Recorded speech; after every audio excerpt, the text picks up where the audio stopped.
Hello and welcome to the East Lampeter Township Public Meeting. All participants are now informed that this meeting is being recorded. This meeting is also being offered virtually utilizing Zoom, which is a cloud-based platform for remote video and audio conferencing. The Zoom application is free to the public.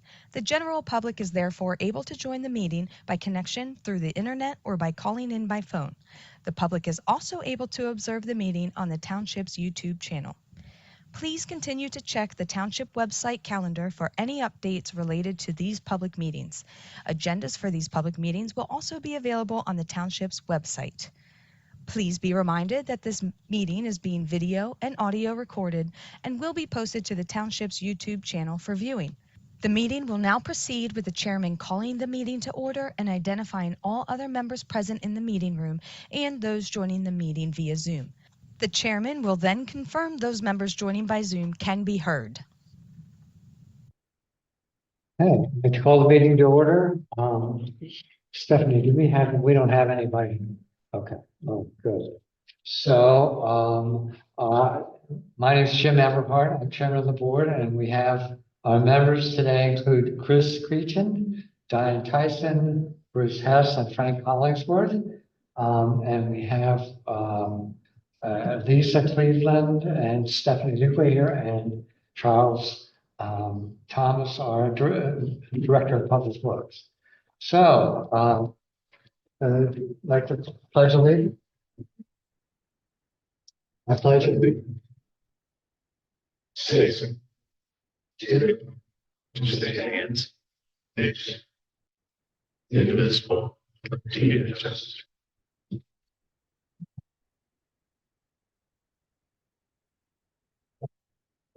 So the meeting. Oh, through this meeting. Do I hear a motion?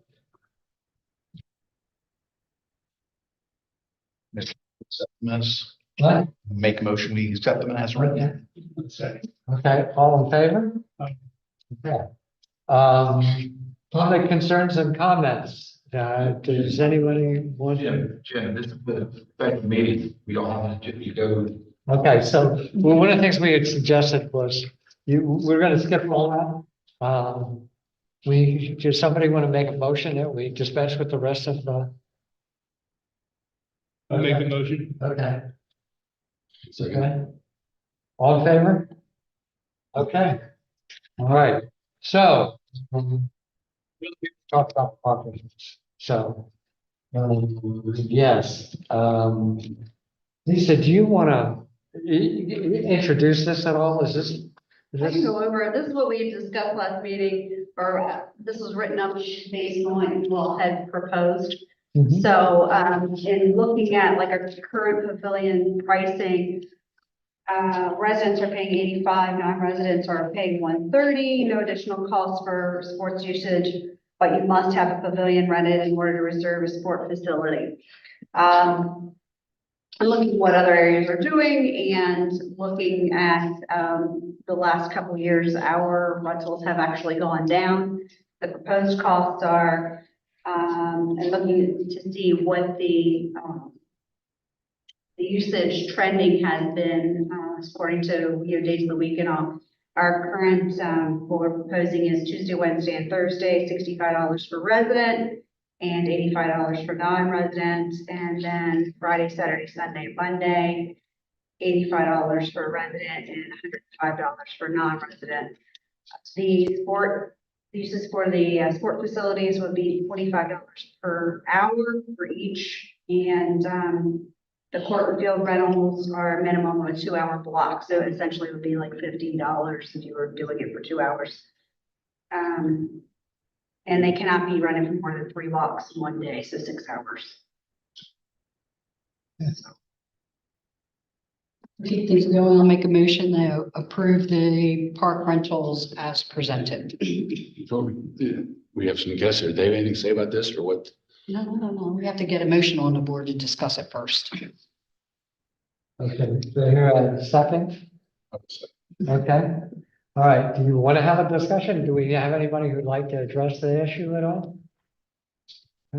Yeah, My name is Mike Reynolds. I'm here with the CV Baseball Youth Board. I think John Knapp, one of the fellow board members, was the original one who asked, I think, came to a presentation or meeting, I'm sorry, to ask about use of it. I believe the concern in the past was us just using the baseball field without the pavilion. And so he couldn't be here, so trying to catch myself up. I think the biggest need for us in CV Youth Sports combines 3 municipalities.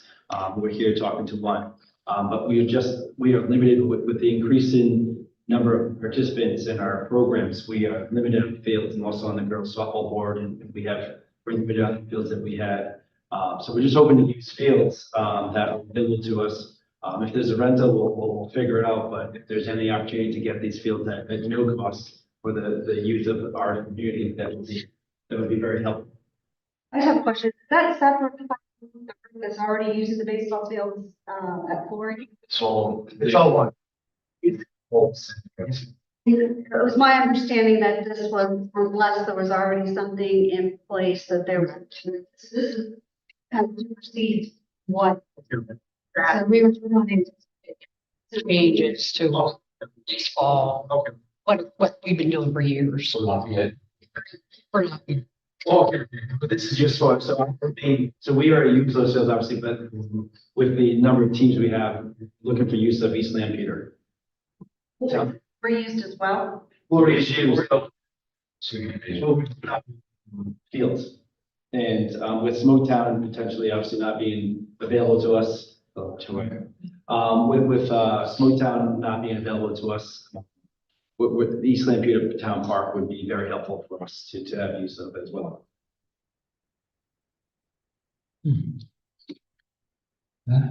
We just have nowhere for these kids to play. Do you have Smoketown this year yet, still low? So they have essentially what they have, we call it 4 fields. One is like a T-ball field. It's the grass behind the. That one is always muddy. That one is just, it is, yeah, to your point, it's always muddy. Fields 2 and 3, which would be split by the wood, the wooded area. We use those for practices. We don't use those for games anymore because we've been anticipating not having access to those fields, so we just haven't put a lot of money into them. And the schools obviously don't maintain them to a baseball standard, if you would. So we haven't put time into those fields to get them ready to use for the athletes to play games on. We do, we work around, what the conditions are for practice, but we haven't made them game ready in a few years now. Skills that we take, if they were sold or future uses are of that facility. So the main, John Knapp, who originally came, his goal was to see if there was an opportunity to have use of East Lampeter Park in the evenings, in addition to other fields that we have access to. And it's not a problem that that's softball. No, so we would use it for either 8U or 10U. We could potentially get a removable mound that we could put down. At the 8U level, it's coach pitch. So it's, I've done it now for a couple of years, get a knee and just throw. You don't need the elevation. 10U, we are pretty good at Whitmer. We're fine there. So this would probably be a lot of use of for the 8U level.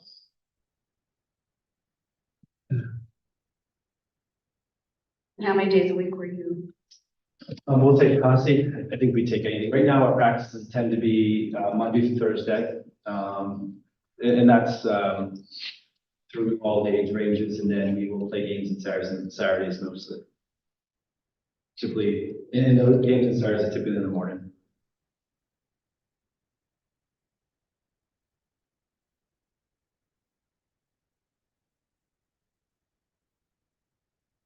At this point, you'll still have those fields for another year. Ralph, if I understand right, don't they have an agreement? It's gonna be like another 4 years before they're out of the school up there? Till everything's all said and done, probably, so. Yeah. 2 years of NOLA, 1 year, and then 2 years of prep. Probably 100. This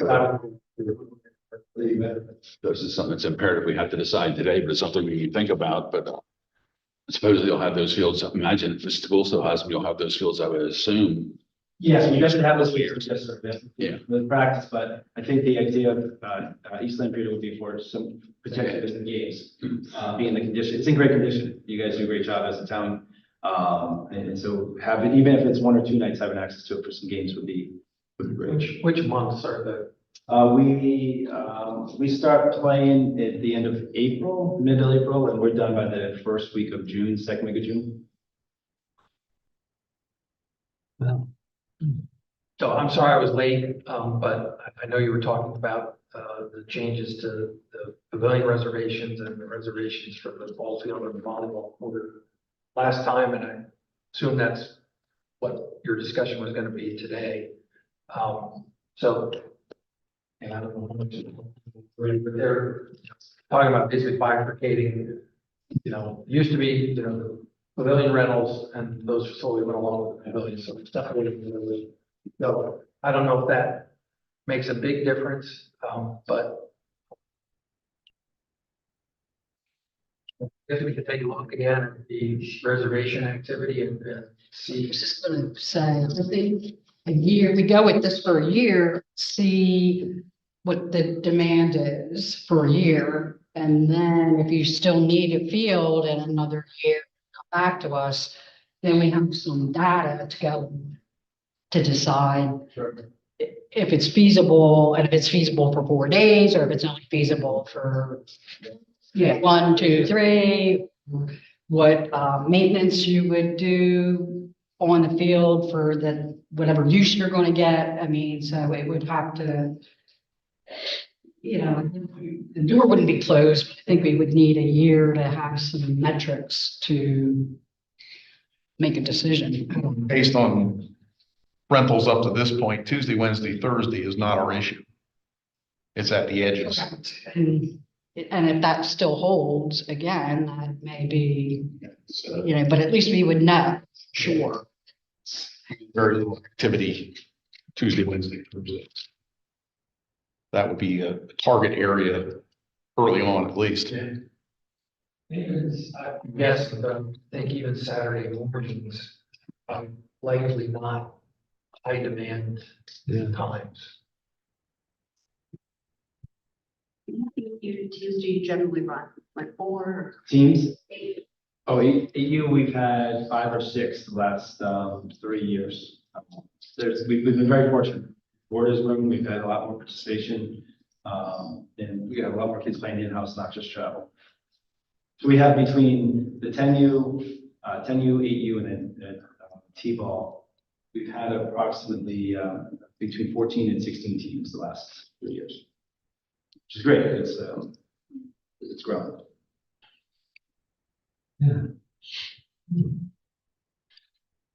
So, any other discussion? The question I had, I know last time Bruce asked about the arrangements for the baseball and volleyball. Weren't you concerned about having that mostly reserved for residents first if we can? Well, I wanted them to have an advantage, residents of East And having outside people coming in and dominating them, when there are people who do live in the area don't have as easy access to them. I'd like to see some of what the residents know. I think our question at the last meeting was how difficult it was going to be to manage that from a internal. I feel like if it was done the same way the pavilions are, the first however long in January, you at least are giving residents a opportunity before everyone else at that point. And if you wanted to make it longer than 2 weeks or whatever, you could, but. I guess my thought would be that at any time during the course of the year, reservations should be open to local residents earlier than they would be open to non-residents. Again, They are now. For 2 weeks, right? because it's just 2 weeks difference. 2 weeks. And we're good. 2 weeks, Jack. Okay, so, but anybody after that point can reserve at any point for the rest of the year.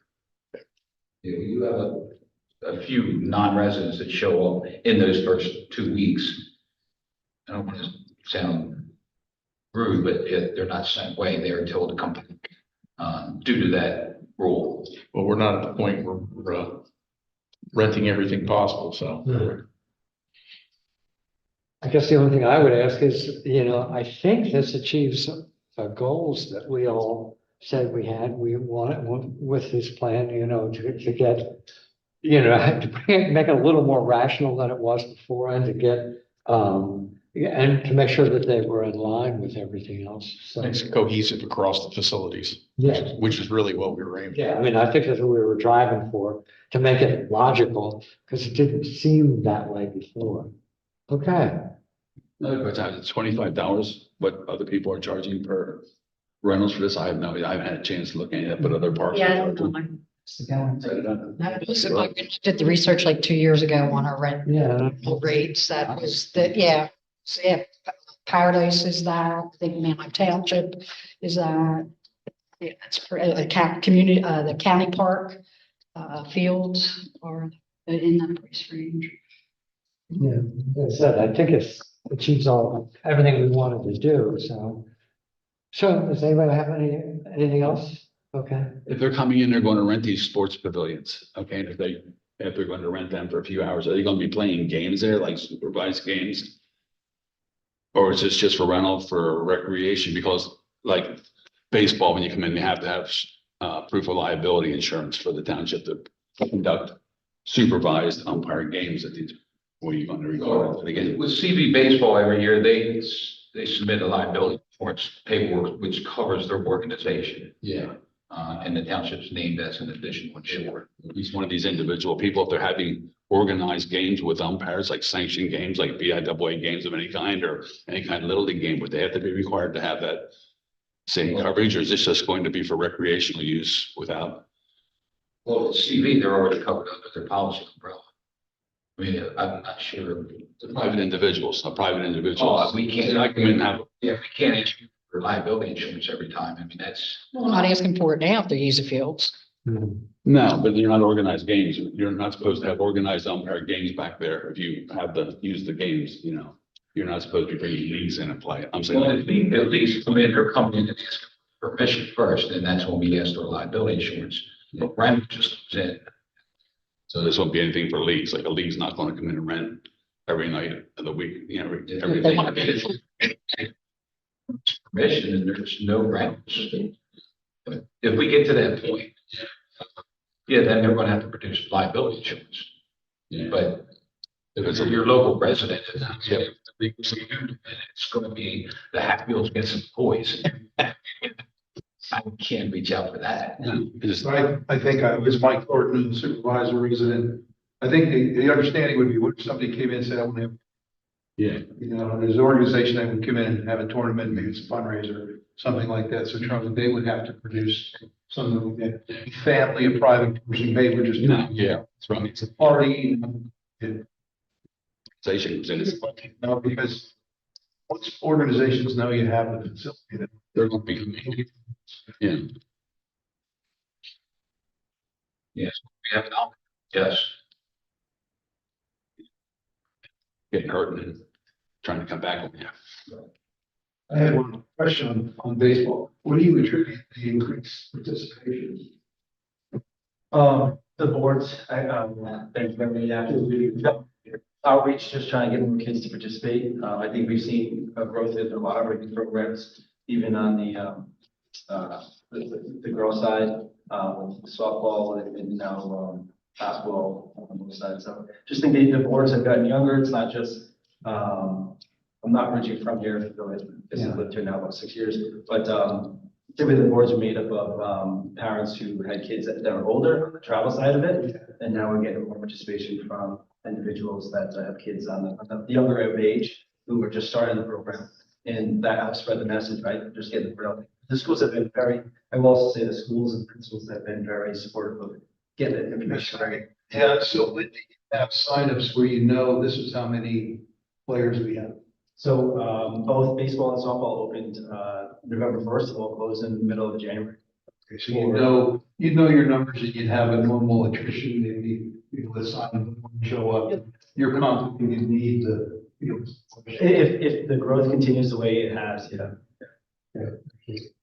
Odds are with the increased population in the jurisdiction, it's not going to go down. It's, No, that's true. It seems to be growing. Okay, Because it's not high up. We should have a lot more statement. That's great that there's naturally the trend is for work members, yeah. Sure. so we ready to vote? So we have a motion. The other thing too, I wanted to ask is that when we do our rental agreement, that we make sure it's very noticeable that the fields are no longer included in the pavilion rentals. So that people don't make assumptions that if they've done it for years and years and years. So it's like maybe big giant letters, please be aware that if you want the fields, you're gonna have to pay extra for them. Yeah. And, advertise in the newsletter and things like that, that it's a change in, practice. Make sure that. So we have a motion? We just make a motion to go with these. We already did. So, So, if there's, I'll call the vote. All in favor? Aye. Opposed? Motion carries. All right, so if we have no other business, I guess we might as well, do I hear a motion to adjourn? We have a second? Second?